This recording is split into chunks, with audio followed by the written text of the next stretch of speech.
Morning everyone. तो हम लोग करंट इलेक्ट्रिसिटी पढ़ रहे थे और उसका एक वीडियो बन चुका था। ये उसका सीरीज का सेकंड वीडियो है। तो देखते हैं क्या क्वेश्चन बोल रहा है। बोल रहा है in a long wire of square cross section कैसा है उसका? स्क्वायर है। Okay. Of side length L, और सबका साइड लेंथ कितना है? एल है। Okay. The current density varies with distance from one side H J is equal to J naught x square. और इसमें करंट डेंसिटी जो है वो कांस्टेंट नहीं है, मतलब जे कांस्टेंट नहीं है, वो चेंज हो रहा है। कैसे? एक साइड से बढ़ने पे, किसी भी एक सेक्शन को पकड़ लीजिए, एक साइड को पकड़ लीजिए और उससे आगे बढ़िएगा तो चेंज होगा। और कैसे चेंज होगा? J is equal to J naught x square. Okay. Where x is the distance of any point from side and J naught is constant. और जे नोट एक्स स्क्वायर में जे नोट जो है वो तो कांस्टेंट है।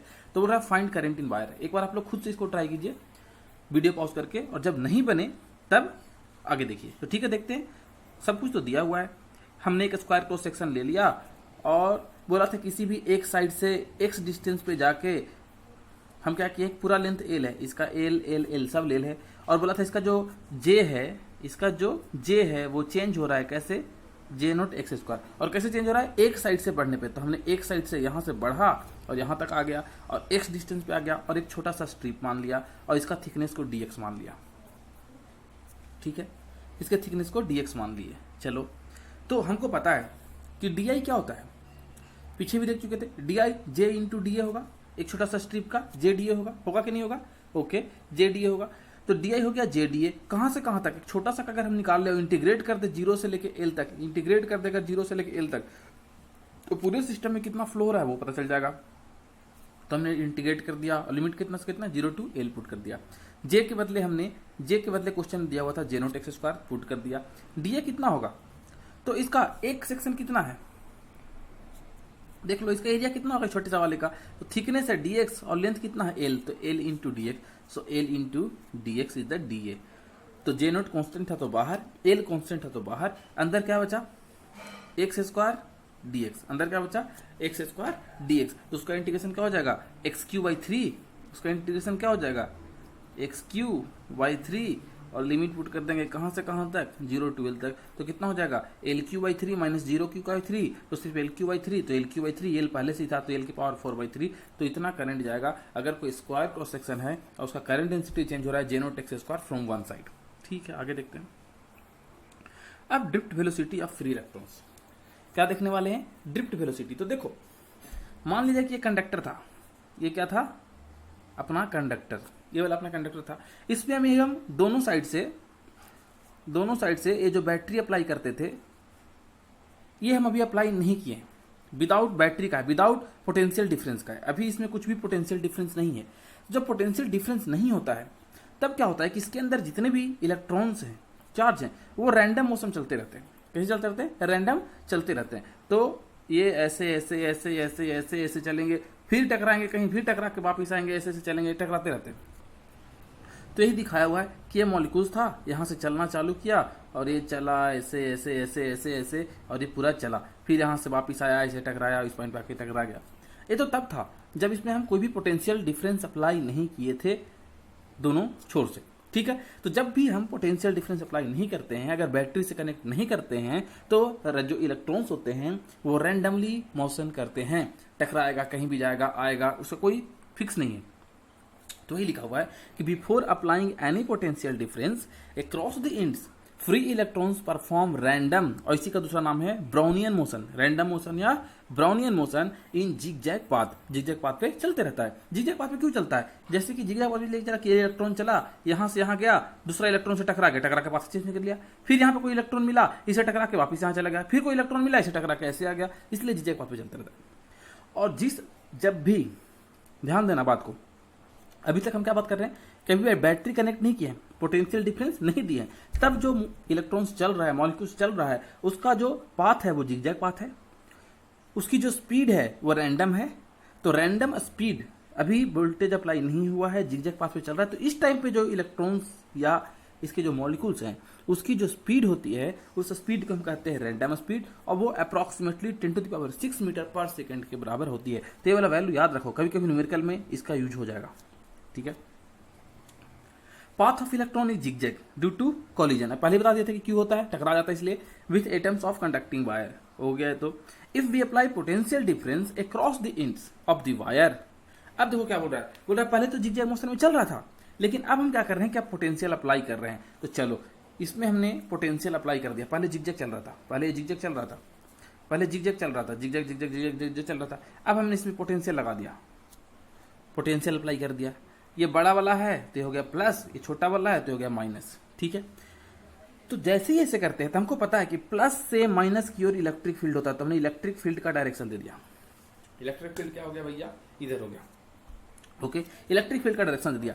अब देखो इलेक्ट्रॉन हमेशा निगेटिव चार्ज वाले, ये निगेटिव चार्ज का इलेक्ट्रॉन था इसके अंदर, ठीक है, हमेशा इलेक्ट्रिक फील्ड के अपोजिट डायरेक्शन में चलेंगे।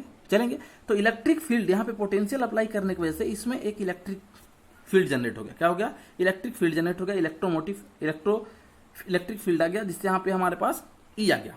ठीक है, इलेक्ट्रिक फोर्स आ गया।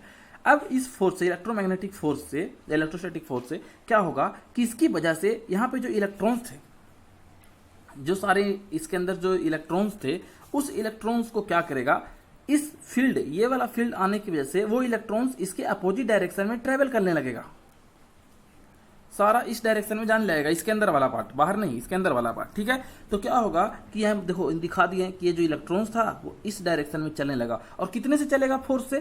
तो जितना ये ई की वजह से इस पे फोर्स आएगा, और इसके फोर्स कितना आएगा,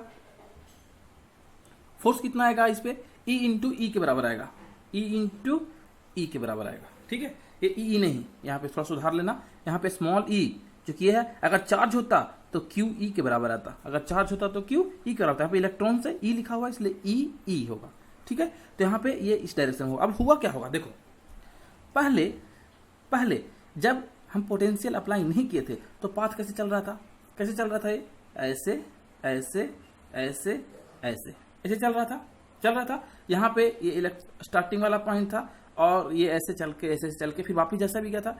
अब देखो क्या हुआ होगा, जैसे ही यहाँ पे पोटेंशियल अप्लाई किए होंगे, क्या किए होंगे, पोटेंशियल अप्लाई किए होंगे, तो ये पीछे चलने लगा होगा मॉलिक्यूल। तो जो मॉलिक्यूल्स यहाँ था वो इस इलेक्ट्रिक फील्ड की वजह से, जो इस चार्ज पे लगा होगा, इसकी वजह से मॉलिक्यूल चल के यहाँ आ गया होगा, और ये थोड़ा थोड़ा बैकवर्ड शिफ्ट हो गया होगा। देखो यहाँ से कहाँ आ गया, यहाँ इस फोर्स की वजह से इधर धक्का मार दिया, पुश कर दिया, जिसकी वजह से ये मॉलिक्यूल्स यहाँ पे आ गया। वही यहाँ पे बनाए, क्या बनाए हैं, देखो कि पहले ये वाला पोर्शन था, पहले कौन सा, ये वाला स्टार्टिंग वाला था, यहां से ऐसे गया था। ध्यान से देखो, इनिशियल पॉइंट ये वाला था। लेकिन अब क्या होगा कि पोटेंशियल अप्लाई करने की वजह से एक पीछे की तरफ फोर्स लग गया होगा, और मॉलिक्यूल्स पीछे की तरफ आ गया होगा और पीछे चलने लगा होगा, जिसकी वजह से अब यहाँ पे नहीं, अब ये मॉलिक्यूल्स यहाँ आ गया होगा। तो देखो सब लाइन एक पीछे शिफ्ट हो गया। देखो पहले ऐसे गया था, तो अब वहां नहीं गया, थोड़ा सा पहले ही आ गया है। देखो सिमिलरली सारा एक पीछे शिफ्ट हो गया है, तो थोड़ा पीछे शिफ्ट हो जाता है। तो ये जो पीछे शिफ्ट होता है, जिस वेलोसिटी से पीछे आया, उस वेलोसिटी को ही हम कहते हैं ड्रिफ्ट वेलोसिटी। उस वेलोसिटी को क्या कहते हैं, ड्रिफ्ट वेलोसिटी। तो the average velocity with which electron drift through the conductor is called drift velocity. तो इसका कुछ अपना वेलोसिटी होगा, इसका अपना हुआ होगा, सबका अपना अपना हुआ होगा, उस सबका एवरेज निकाल देंगे, तो उस एवरेज वेलोसिटी को ही कह देंगे ड्रिफ्ट वेलोसिटी, जो कि ऑलमोस्ट होता है 1 मिलीमीटर पर सेकेंड। कितना होता है, 1 मिलीमीटर पर सेकेंड। ओके, अब देखते हैं। अब देखो हमने फिर से वही कंडक्टर बनाया है, अभी भी हम पोटेंशियल नहीं अप्लाई किए हैं। अगर हम किसी एक पार्टिकुलर क्रॉस सेक्शन की बात करें, तो अभी रैंडम मौसम है, इसमें क्या है, रैंडम मौसम है। यहां से पार्टिकल सब ऐसे इलेक्ट्रॉन जा रहा है, टकरा के वापस भी आ रहा होगा। तो जब हम चार्ज अप्लाई नहीं करते हैं, जब हम पोटेंशियल अप्लाई नहीं करते हैं कंडक्टर के अक्रॉस, तो क्या होता है कि इस पॉइंट से, कोई एक पार्टिकुलर पॉइंट से जितना इलेक्ट्रॉन्स जाता है, टकरा के उतना ही इलेक्ट्रॉन वापस आता है, क्योंकि उस पर कोई बाहर से फोर्स ही नहीं लग रहा है, उसको कुछ डाइवर्ट करने वाला है ही नहीं, वो अपने मर्जी से चल रहा है, रैंडम चल रहा है, जिसकी वजह से जितना जाएगा उतना ही उस पॉइंट से आएगा। तो ये कब, जब पोटेंशियल अप्लाई नहीं है तब, यहां पे कुछ भी अप्लाई नहीं है तब। तो due to random motion, numbers of electrons from section 1 to 2 is equal to numbers of electrons from 2 to 1। जितना एक 1 to 2 से जाएगा उतना ही 2 to 1 में आ जाएगा। तो नेट चार्ज किसी भी एक पार्टिकुलर सेक्शन पे देखेंगे तो कितना होगा, 10 चार्ज इधर गया और 10 चार्ज इधर आ गया, तो नेट तो 0 हो गया। तो जब चार्ज ही नहीं है, इलेक्ट्रॉन्स ही नहीं है, तो उसमें करंट ही नहीं होगा, hence net current through section. तो जब भी कोई कंडक्टर है और उसमें अगर हम पोटेंशियल नहीं लगाए हैं तो उससे कोई करंट नहीं मिलेगा, तभी तो हमको करंट लाइन नहीं मारता है। बाजार से कुछ सामान खरीदते तो उसमें जब जोड़ते हैं तभी तो मारता है। ठीक है, अब आगे देखते हैं। अब हम क्या किए कि कंडक्टर, ये जो कंडक्टर था, अब कंडक्टर में हमने देखो यहाँ पे पोटेंशियल डिफरेंस लगा दिया है, कनेक्ट कर दिया है, नीचे लगाओ ऊपर लगाओ फर्क नहीं है, प्लस माइनस है। अब देखो प्लस माइनस, ठीक है, कोई दिक्कत है। अब यहां से देखो करंट, प्लस की तरफ से करंट निकलता है तो यहां से करंट निकला होगा और इस डायरेक्शन में करंट फ्लो हुआ होगा और फिर वापस आके इसमें घुस गया होगा। यही तो साइकिल बनेगा, करंट ऐसे निकलेगा और ऐसे जाके इसमें घुस गया होगा। ठीक है, तो जिधर करंट का डायरेक्शन किधर हुआ, इधर, तो ये आई का डायरेक्शन हुआ तो ई का डायरेक्शन भी कैसा होगा, इधर, तो हमने ई का डायरेक्शन बना दिया।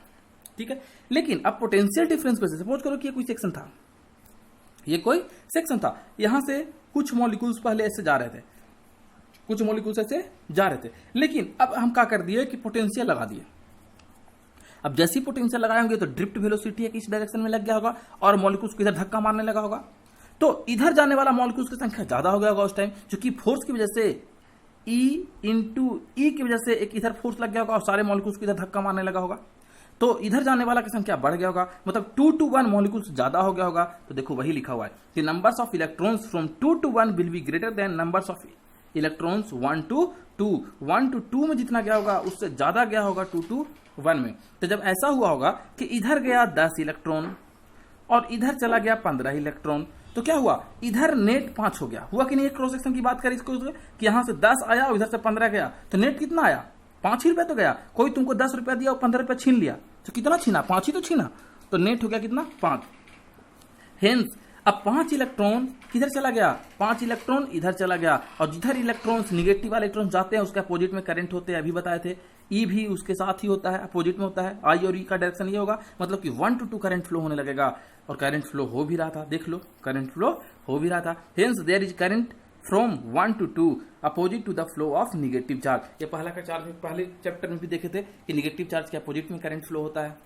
ठीक है, यहां पर भी सेटिस्फाई हो गया। अब ये क्वेश्चन देखते हैं, बोल रहा है, ये क्वेश्चन देखते हैं क्या बोल रहा है। बोल रहा है कि find the distance travel by an electron in time interval in which its displacement is 1 metre along the wire. बोल रहा है कि कोई मॉलिक्यूल्स था जिसका डिस्प्लेसमेंट 1 मीटर हुआ था, तो कितना डिस्टेंस चला ये बताइए। तो ठीक है, हमको पता है कि अगर कोई मॉलिक्यूल्स होगा तो उसका रैंडम स्पीड कितना होगा, रैंडम वेलोसिटी कितना होगा, रैंडम स्पीड हमको पता है कि रैंडम स्पीड कितना होगा, 10⁻⁶ होगा। वी ड्रिफ्ट वेलोसिटी कितना होगा, इतना होगा। ठीक है, इसको ये मीटर में है तो इसको ही मीटर में कर लिया तो 10⁻³ हो गया। डिस्प्लेसमेंट कितना है, 1 मीटर। यहां तक कोई दिक्कत, ये तो क्वेश्चन में दिया हुआ था, नहीं भी दिया होता तो तुमको पता है कि रैंडम स्पीड इतना होता है, ड्रिफ्ट वेलोसिटी इतना होता है। ठीक है, तो चलो देखो, जब बैटरी अप्लाई नहीं किए थे, जब बैटरी अप्लाई नहीं किए थे तब वो कौन सा मोशन कर रहा था, रैंडम। लेकिन जैसे ही हम बैटरी अप्लाई किए, जैसे ही हम पोटेंशियल दिए, तो वहां पे कौन सा वेलोसिटी आया, ड्रिफ्ट। और जब हम पोटेंशियल लगाए उसके साथ, तभी तो बैकवर्ड डायरेक्शन मूव करने लगा होगा, तभी तो पार्टिकल एक्चुअली डिस्प्लेस्ड किया होगा। तो जब भी डिस्प्लेसमेंट दिया हो तो उस टाइम कौन सा वेलोसिटी लोगे, ड्रिफ्ट वेलोसिटी। क्यों, क्योंकि डिस्प्लेसमेंट कब हुआ होगा, जब उसके साथ पोटेंशियल लग गया होगा। तो पोटेंशियल लगने के बाद कौन सा वेलोसिटी आता है, ड्रिफ्ट वेलोसिटी। तो गलती नहीं करना है कि रैंडम ले लेना है। ठीक है, क्वेश्चन में दोनों दिया रहेगा वेलोसिटी, लेकिन तुमको रैंडम यूज नहीं करना, तुमको कौन सा यूज करना है, ड्रिफ्ट यूज करना है। तो डिस्प्लेसमेंट 1 मीटर दिया था, तो हमको पता है कि डिस्प्लेसमेंट इक्वल टू क्या हो जाएगा, random velocity into time. Simply displacement equal to velocity into time, तो टाइम इक्वल टू क्या हो जाएगा, displacement upon random velocity. Displacement question में दिया है 1 मीटर, तो हमने 1 पुट कर दिया, और ड्रिफ्ट वेलोसिटी को हमको पता ही है कि 10⁻³ मीटर पर सेकंड होता है। तो टाइम निकल गया 1000 सेकंड। टाइम कितना निकल गया, 1000 सेकंड, कि 1000 सेकंड में वो 1 मीटर डिस्प्लेस हुआ होगा। 1000 सेकंड लगा होगा उस मॉलिक्यूल्स को 1 मीटर डिस्प्लेस होने में। लेकिन हमको डिस्टेंस पूछा था, टाइम नहीं पूछा था। अगर टाइम पूछा होता तो हम टाइम भी निकाल लेते। टाइम तो आ गया कि 1000 सेकंड, तो कुछ भी पूछ सकता है, लेकिन हमको टाइम नहीं पूछा, हमको क्या पूछा है, डिस्टेंस। मतलब एक स्टेप और करना पड़ेगा। हमको पता है कि डिस्टेंस कितना ट्रेवल किया होगा, तो डिस्टेंस तो नॉर्मली ट्रेवल करता है। तो डिस्टेंस में जब भी डिस्टेंस पूछे, डिस्टेंस क्या है, डिस्टेंस स्केलर की तरह है, और रैंडम स्पीड भी स्केलर के टाइम पे आया था। तो random speed into time, random speed into time. लेकिन डिस्प्लेसमेंट के टाइम में जब भी डिस्प्लेसमेंट लिखोगे, अभी बताए थे डिस्प्लेसमेंट लिखोगे तो ड्रैग वेलोसिटी, ड्रिफ्ट वेलोसिटी, कौन सा वेलोसिटी? Drift velocity. किसके टाइम पे? डिस्प्लेसमेंट के टाइम में। और जब लिखोगे कौन सा? डिस्टेंस, सिंपल डिस्टेंस, तो उसमें कौन सा लोगे? Random speed. तब क्या लोगे? Random speed. तो रैंडम स्पीड पता है 10⁻6 और टाइम कितना लगा था? 1000। तो डिस्टेंस कितना? 10⁻9। मतलब 10⁻9 मीटर वो डिस्टेंस ट्रेवल किया था और 1 मीटर डिस्प्लेसमेंट किया था। इतना मजेदार क्वेश्चन था, कुछ था भी नहीं और इजी भी था। नीचे लिख भी दिया कि याद रखना कि डिस्टेंस के टाइम में रैंडम लेना है, डिस्प्लेसमेंट के टाइम में ड्रिफ्ट लेना है।